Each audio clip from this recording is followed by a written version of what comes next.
The game of Baccarat, which is sometimes known as Punto Banco, has always had a reputation as being for the richest gamblers, and that usually scared off the average player. But nowadays, more and more people are discovering that Baccarat is really a good game for the small stakes player because, one, it has a relatively small advantage for the casino, and two, it's very simple to play.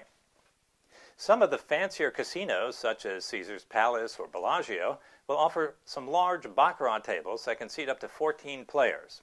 But most casinos will only offer a mini Baccarat table which can seat up to 8 players, and the game is played pretty much the same, except that in the mini version all of the hands are dealt out by the dealer and the players never touch the cards. Other than that, the rules are virtually the same. Now, as noted before, the game of Baccarat is very simple to play, and that's because the only decision you have to make is what bet you want to make from the 3 that are available: player, banker, or tie. After the players make their bets, the game begins and two card hands are dealt from a shoe that usually contains 8 decks of cards. One hand is dealt for the banker and another is dealt for the player. The values of the 2 cards in each hand are added together, and the object of the game is to have a total as close to 9 as possible. After the values of the first 2 cards in each hand are totaled, a 3rd card can be drawn by either the player, the banker, or both. But the decision as to whether or not a 3rd card should be drawn is not decided by the dealer or the players. It is only decided by the rules of the game. All of the 10s and all the face cards are counted as zeros, while all the other cards from ace through 9 are counted at their face value. So a hand of Jack 6 has a total of 6, 10-4 has a total of 4, 10-7 has a total of 7, and Ace Queen, which would be a great hand in blackjack, only has a total of 1. The other thing about adding the cards together is that no total can be higher than 9. So if a total is 10 or higher, you have to subtract 10 to determine its value. For example, 8 and 8 total 16, but you subtract 10 and your total is 6. 9-5 has a total of 4, 8-3 has a total of 1, and 5-5 has a total of 0. Once again, the object of the game of Baccarat is to have a total as close to 9 as possible. So, after the first 2 cards are dealt, if either the player or banker hand has a total of 9, then that's called a natural, and that hand is the winner. If neither hand has a total of 9, then the next best possible hand is a total of 8, which is also called a natural, and that hand would be the winner. If both the player and the banker end up with the same total, then it's a tie and neither hand wins. Now, if neither hand has an 8 or 9, then the rules of the game have to be consulted to decide whether or not a 3rd card is drawn.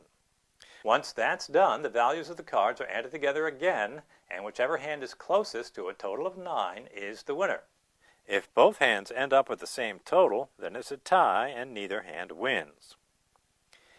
If you want to bet on the player hand, just put your money in the area marked player, and if you win, you'll be paid off at even money, or $1 for every $1 you bet. The casino advantage on the player bet is 1.24%. If you want to bet on the banker hand, you would place your bet in the area marked banker, and if you win, you'll also be paid off at even money. But you'll have to pay a 5% commission on the amount you win. So if you won $10 on your bet, you would owe a 50-cent commission to the house. The 5% commission is only required if you win and not if you lose. The dealer will keep track of the amount you owe by putting an equal amount in a small area on the table that corresponds to your seat number at the table.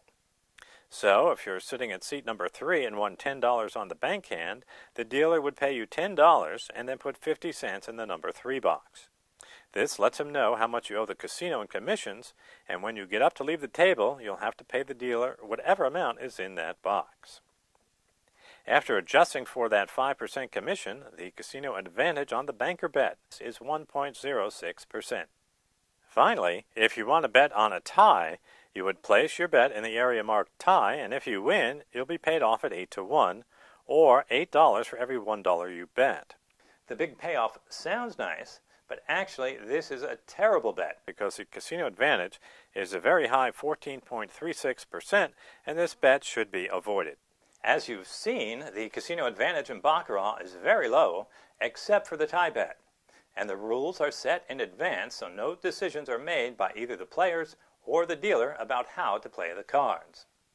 This means that unlike blackjack, where you have to decide whether or not you want another card, you have no decisions to make and no skill is involved.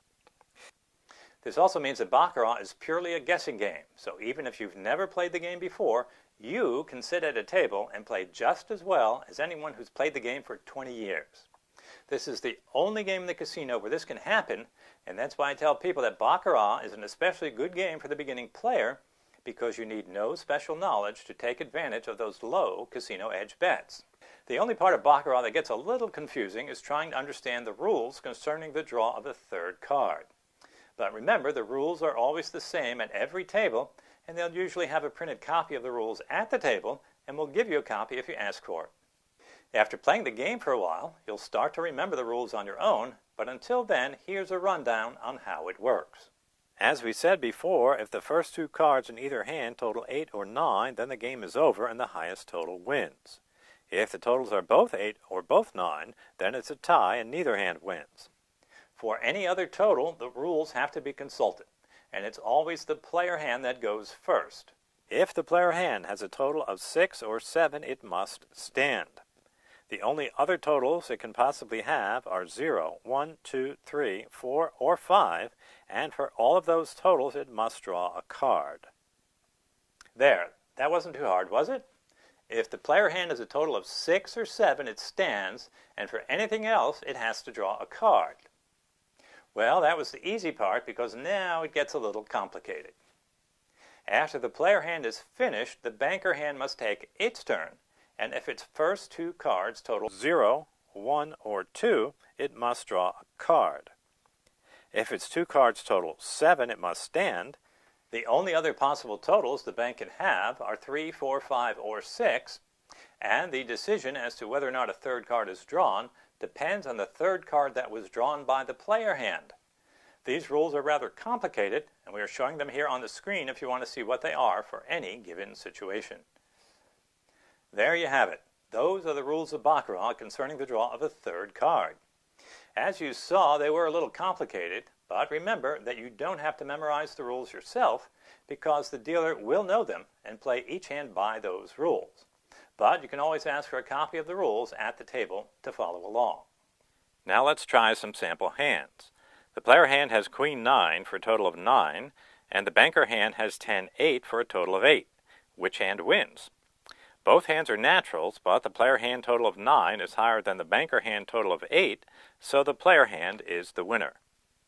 If the player hand has Queen 6 for a total of 6, and the banker hand has Ace-Jack, which equals 1, what happens? The player hand must stand on its 6, and the banker hand must always draw when it has a total of 0, 1, or 2. So, if the bank hand draws a 10, then the player hand wins 6-1. What happens when the player hand has 10-5, and the bank hand has 6-10? The player hand must draw, and let's say it gets a 7 for a total of 2. The banker hand has a total of 6, and if it could stand on that total, it would win because its 6 is higher than the 2 held by the player. Of course, if you were betting on banker, that's exactly what you would want to happen. But, unfortunately for you, the rules require the bank hand to draw another card whenever its first two cards total 6, and the third card drawn by the player is a 7. So now, instead of having a winning hand, you have to hope that the card you draw isn't a 4 or 5, which would both make you a loser. You also wouldn't want to draw a 6, because that would give you a total of 2, which would give you a tie. In this case, the bank hand goes on to draw a 4, which gives it a total of 0, and it loses 0-2. All right, now that you know how to play Baccarat, we come to the important question, which is, how do you win? Well, as I said before, if you bet on player, you'll only be giving the casino a 1.24% edge. And if you bet on banker, you'll be giving the casino an even more modest edge of just 1.06%. While both of these are pretty low edges to give the casino, you are still stuck with the fact that the casino will always have an edge over you, and in the long run, the game of Baccarat is unbeatable. So if that's the case, and how do you win? Well, the answer to that is very simple. You have to get lucky. And that's the only way you can win at Baccarat. Of course, this is easier said than done, but fortunately in the game of Baccarat, you have the option of making two bets that require no skill, and both offer the casino a very low edge, especially when you compare them to roulette, where the house has a 5.26 advantage on a double zero wheel, and slot machines, where the edge is about 5% to 15%. I always stress the point that when you gamble in a casino, you have to play the games that have the lowest casino edge in order to have the best chance of winning. And with that in mind, you can see that Baccarat is not that bad a game to play for the recreational gambler. Now let's take a quick look at one of the most common systems for betting on Baccarat. One thing that many Baccarat players seem to have in common is a belief in streaks.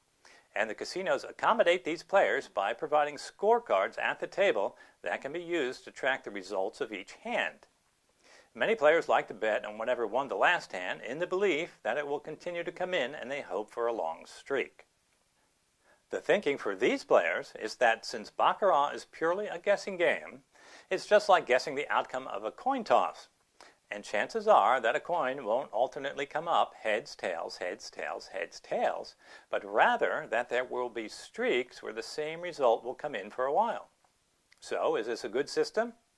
Well, actually, it's no better and no worse than any other system, because no matter what you do, you'll still have the same casino edge going against you on every bet you make. 1.24% on the player and 1.06% on the banker. The one good thing about a system like this, though, is that you don't have to sit there and guess what you want to play each time. Instead, you go into the game knowing how you're going to play, and you don't have to blame yourself if your guess is wrong. Instead, you get to blame it on your system. That's all you need to know about how to play and how to win at Baccarat. Thanks for watching, and best wishes for good luck in the casino.